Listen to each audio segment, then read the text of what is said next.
Hi, everyone. I'm coming to you from just outside New Haven, and I very much wish we were meeting in person. And I also very much wish I was the one about to listen to a presentation, because I'd much rather hear how you all teach. But someone has to go first, and they asked me to give you a sense of how I approach one text in our program. Um, I should mention that Stephanie Almeida Nevin's also on this call, who's been instrumental in creating our program. So there are different ways into the texts that we teach, and depending on what we hear from the group, we might take different tacks. So I'll just show you one tack that I've sometimes taken with our students in New Haven, and I am going to share my screen now. So the students might come in and find something like this in front of them at the seminar table, which is just a syllabus. And I might ask them to look at it for a moment. Notice that it includes some names that are on our syllabus for the couple of weeks that are coming up for our class. And then I'd ask them to look at the handwriting and to guess whose handwriting it is. And we might go around a little bit that way. But I'll just jump to the punchline, which is that it's Martin Luther King's handwriting, because this is an outline of a syllabus that he came up with and taught at Morehouse in, it looks like starting in the fall of 1961.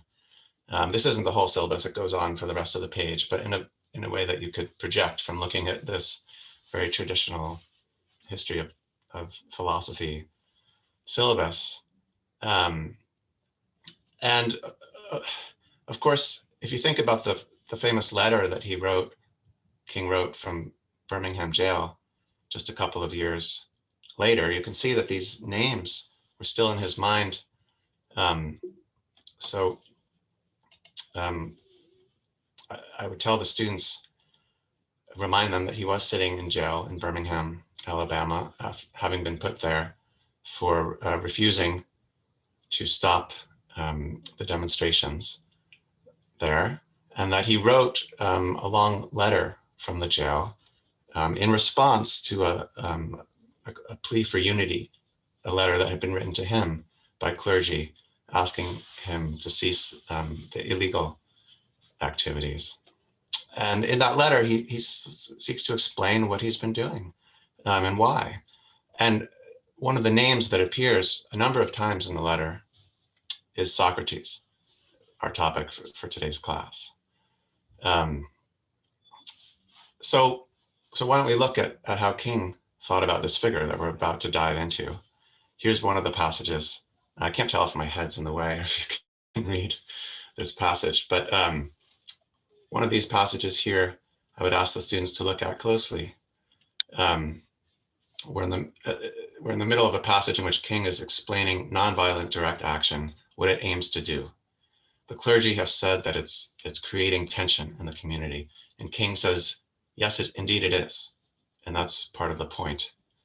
And that this may sound rather shocking, but I'm not afraid of tension. And then what name pops to mind? What name does he use to explain the sort of tension he aims to create?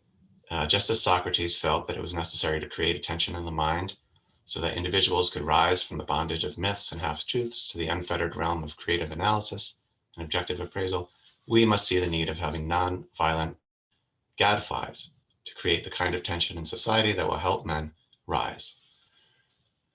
So we have the name Socrates, and we have the idea of a gadfly, which is not a word that many of our students use often. I would say I don't use it often. So what is a gadfly?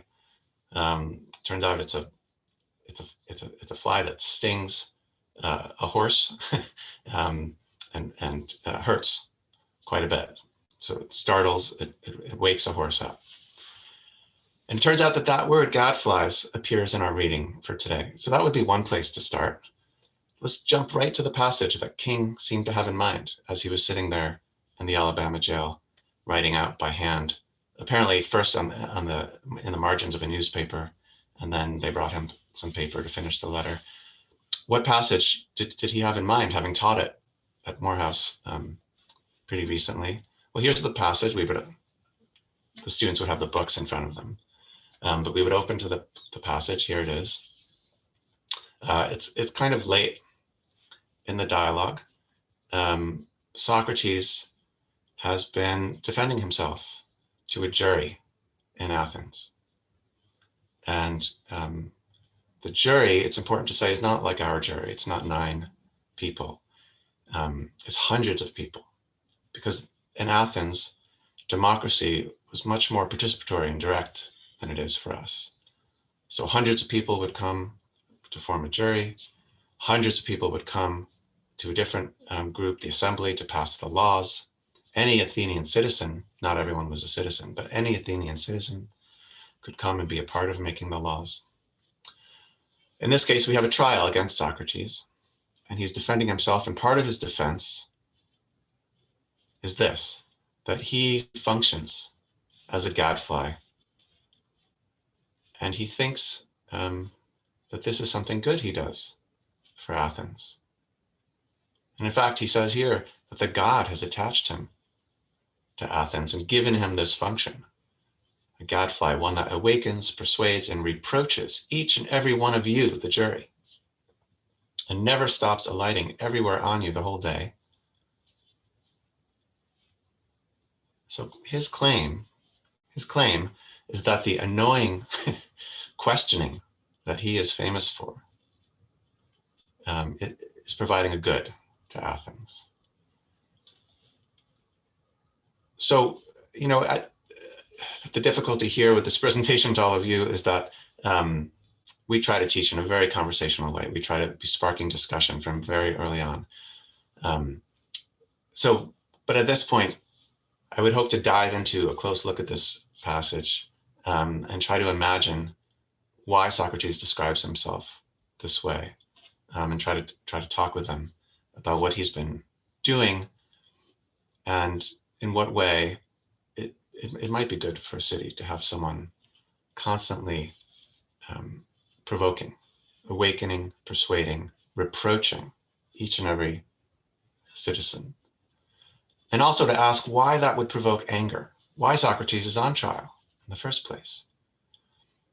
And at some point in that conversation, I would step back and start to give some background. I tend to like to start the conversation first from the text and then step back and give some background. So who was Socrates?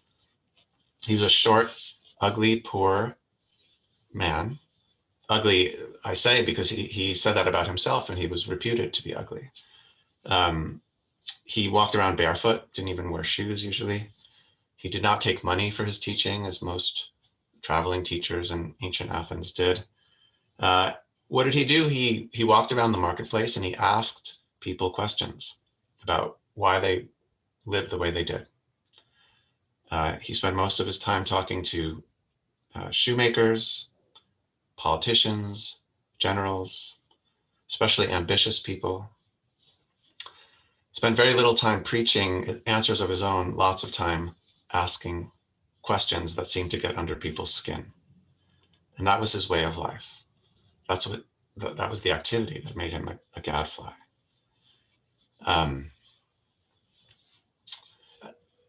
And then the discussion about why that might be annoying to the people he was talking to might lead us to other passages. So here's one strain of thought that I might take the students through. At one point in defending himself in the trial, Socrates explains that his friend Chaerephon had gone to see the oracle at Delphi and had asked whether there was anyone in Athens wiser than Socrates, and the answer came back that no one in Athens is wiser. And Socrates explains, we would look at his explanation of how he processed that statement by the oracle. What could he mean by saying, "I'm wisest"? I was perplexed, Socrates says. So I approached one of the people who everyone assumed was wise, thinking that this person would be wiser than me. Then I examined this person. He was one of our politicians. And the experience he had was discovering that this person wasn't as wise as he was reputed to be. And the conclusion that Socrates draws after having a number of these experiences is that many of the people reputed to be wise in something or another actually stumble when they're questioned. And so the difference, as all of you know, that Socrates comes to is that Socrates at least knows his own ignorance and they don't. So out of this kind of self-narration, this story that Socrates tells about himself, we can press into the text in a few different ways. I mean, one way, which is sort of fun, is to look at how Socrates twists what the oracle says. I mean, the oracle says, what? No one is wiser. Socrates' understanding of that is, I'm wisest. Now, of course, that doesn't follow, because equally consistent with what the oracle had said, no one is wiser, is that everyone's equally wise. And equality would be the general, stance of Athens, maybe even the presupposition of having all citizens come to the assembly, all citizens come to the jury. But Socrates twists it a bit to develop a sense in which he is wisest. You can see how he could be annoying, provocative. And look, these passages generally generate conversations about Socrates' understanding of what philosophy is. I mean, he's a philosopher. And that word we might look at, love of wisdom, rather than simply a wise person, a sophist, someone who has wisdom. So the love of wisdom seems to suggest an awareness that you don't have it, that you're in pursuit of it.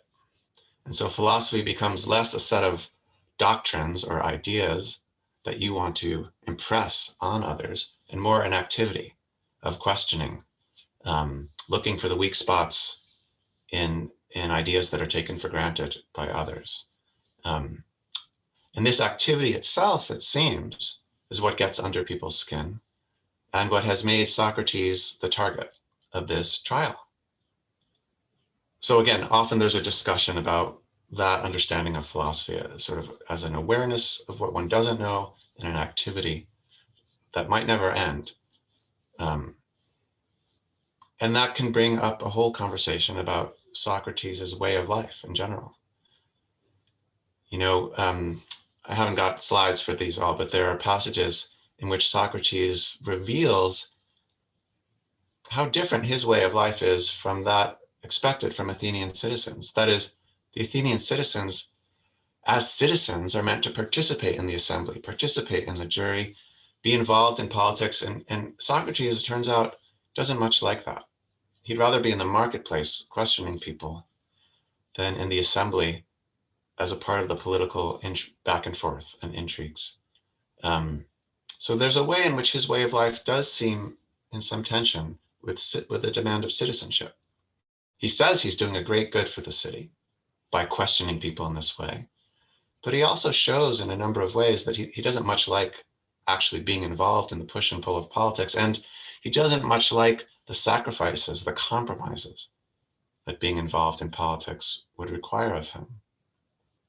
So that can become a whole conversation about to what extent democratic citizenship requires us to compromise on our own principles sometimes, or our own private preferred activities, what we'd rather be doing. In one way or another, I would try to have the conversation come back to this question of why Socrates is on trial in general. Does, in fact, this way of life that we've been talking about pose a threat to Athens, pose a threat to democracy?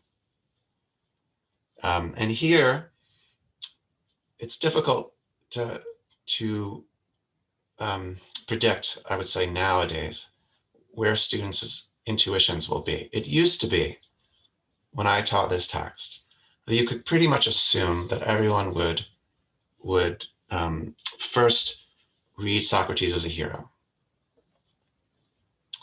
that they would see him standing up against the crowd and immediately identify with him.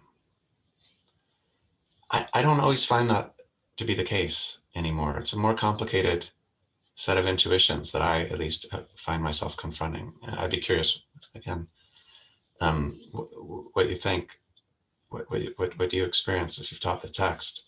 It used to be that students would see him as a paragon of free speech, and that they would kind of instinctively identify it. But the issue of free speech is more complicated now and has a different set of resonances than it did even 10 years ago, certainly. So again, on this question of whether what Socrates is doing, this kind of needling, questioning the authorities, especially, whether that's healthy, is in a way easier to open up, I think, now than it used to be. It used to be, even 10 years ago, that when I taught this text, I always took the side of Athens against Socrates.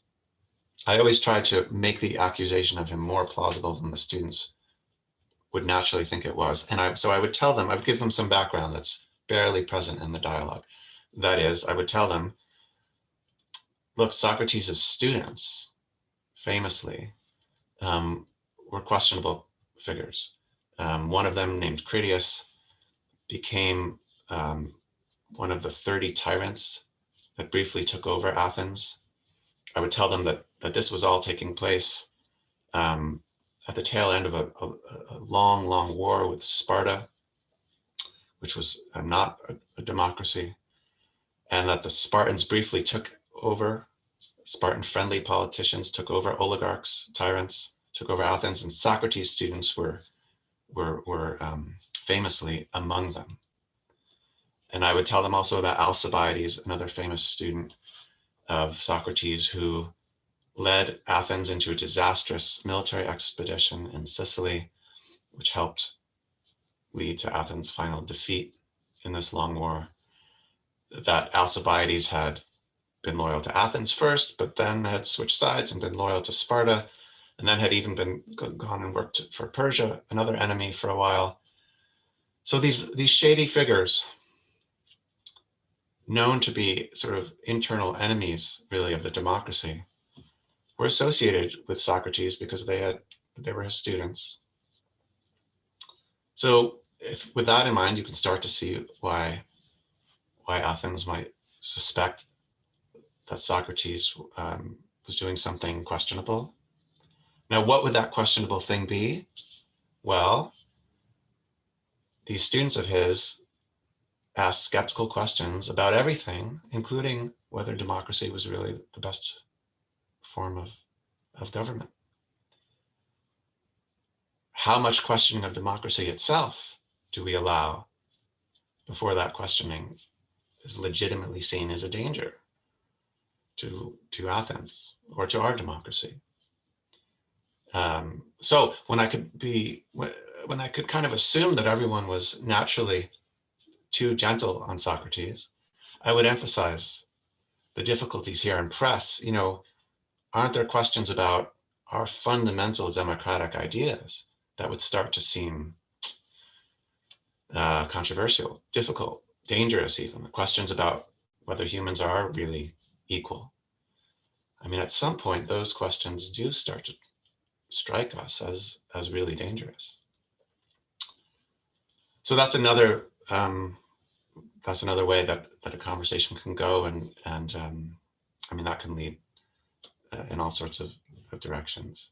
Let me step back a little bit and say where I would hope the conversation might end up. I mean, it's very important to listen to students, and I always, over the years, have become less determined to always reach the end point that I had in mind when I walked into the classroom, because I want to follow up on what the students say. But still, insofar as there's a plan, one place it could end up, which is nice, is with a discussion of the obstacles to sort of exploratory free thinking and questioning that you find in political society. What is it that can seem threatening about the kind of questioning that Socrates does? And where in society are the places where you feel freest to really step back and ask about the sufficiency of all the traditions and morals that you grew up learning from your parents and teachers? Where is it that you can really step back and question those, even if only to understand what's truly good about them and endorse them again for yourself, having questioned them and then endorsed them? Then you can be more attached to them, perhaps. But where in society can this happen? Maybe a classroom is a place where this kind of Socratic questioning is especially welcome and can be protected. Ideally a classroom, ideally a college. These are the places that we create in society to protect ourselves from the kind of reaction that Socrates had to endure. Not that we're afraid of being hauled in front of a jury and sentenced to death, but there's a general social pressure that might make it unseemly or rude to question certain widely shared assumptions. And to this group, I would say these kinds of programs that we're all involved in creating, I see that partly as an effort to create spaces where this kind of questioning can happen, on the assumption that this kind of questioning is in fact good for society, that it can make us better citizens, that merely taking things for granted doesn't always leave us in the strongest position to be critical, forward-thinking citizens, to adapt to change and so on. I don't have to tell the people on this call this part, but it's interesting as a goal for the conversation with students to try to make them self-aware of what they're doing in this connection. That is, to connect Socrates' predicament with everyone's predicament as a thinking person living in society. That we all face this question of how critical we can be and yet be citizens as a part of a society that coheres and isn't torn apart by the questioning. So that's the kind of conversation that I would want to have too. Now, am I allowed to kind of stop there so that we can have questions and have some more interaction? Because I would love that.